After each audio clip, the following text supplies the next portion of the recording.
morning. Thank you for joining me for my daily Come Follow Me study of the Old Testament. Today is Wednesday the 25th, and we're going to start with a daily reflection. Thou shalt not commit adultery. Exodus 20:14. Sins against the law of chastity are extremely serious for many reasons. First, as with murder, violations of the law of chastity tamper with the very powers of life. Second, once taken, virtue cannot be restored. Third, immorality spawns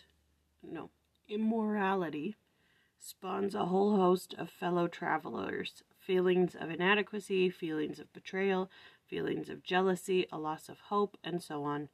Finally, immorality is closely associated with the violation of two other commandments, the command against lying and the command against coveting that which is not ours.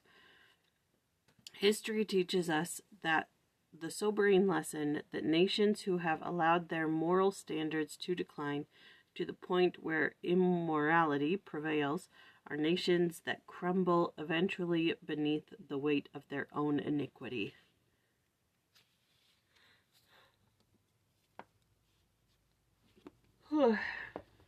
Alright, today is Genesis chapter 19, verses 20 through 38, and the Bible has some stories, okay?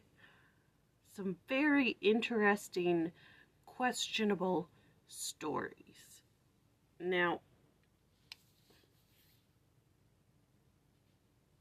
I'm not judging, I'm just saying it's a little weird, okay? In these verses, Lot escapes Sodom and Gomorrah, and his wife looks back.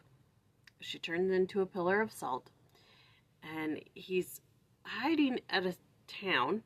Sodom and Gomorrah gets destroyed.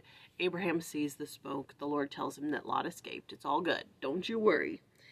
But Lot says to the Lord, let me escape to this town, blah, blah, blah.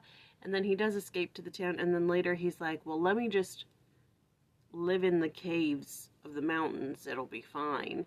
So he does that, and then he has his two daughters with him. And I guess that's it. I guess his married daughters and his son-in-laws didn't escape Sodom and Gomorrah. Just his single daughters. And they're living in the cave, and the daughters are like, well, Dad's not going to have any seed. Sodom and Gomorrah is dead. We're never going to have any husbands. We're not going to have any seed. And so they both lay with their father, and they both bear sons. It's just a little weird, okay? It's just a little weird.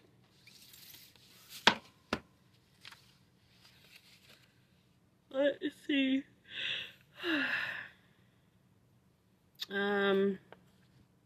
What is meant when it says that Lot's wife became a pillar of salt?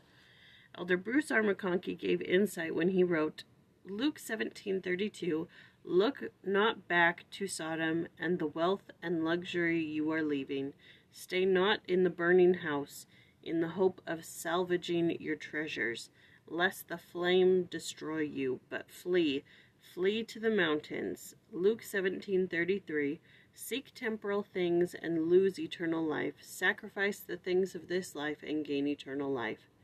It seems clear that Lot's wife turning back was a symbol of her lack of faith and devotion to the Lord. Hence, she returned to that type of life and perished. And thus we see that wickedness never was righteousness or happiness, and it only leads to destruction. There is no reward for sin, only sorrow and misery. Moab was the son of Lot by his oldest daughter, conceived by an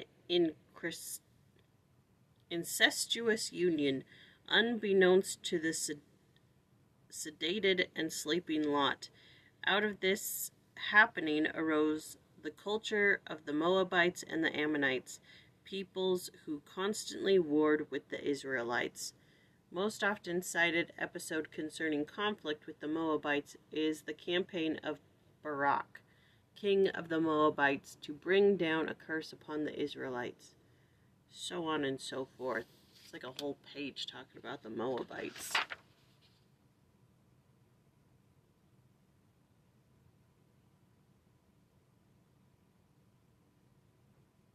Okay. Yeah, that's all. Not much going on there. You read the Bible and you're like, that's a little odd. That's a little weird.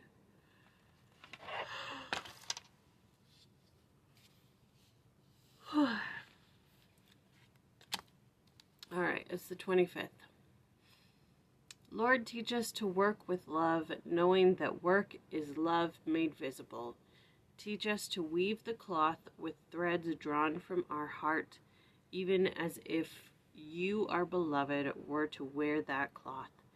To build a house with affection, even as if you were to dwell in that house. To sow seeds with tenderness and reap the harvest with joy, even as if you were to eat the fruit.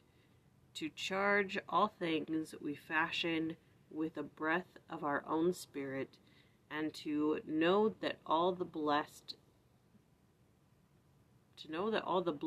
dead are standing about us and watching.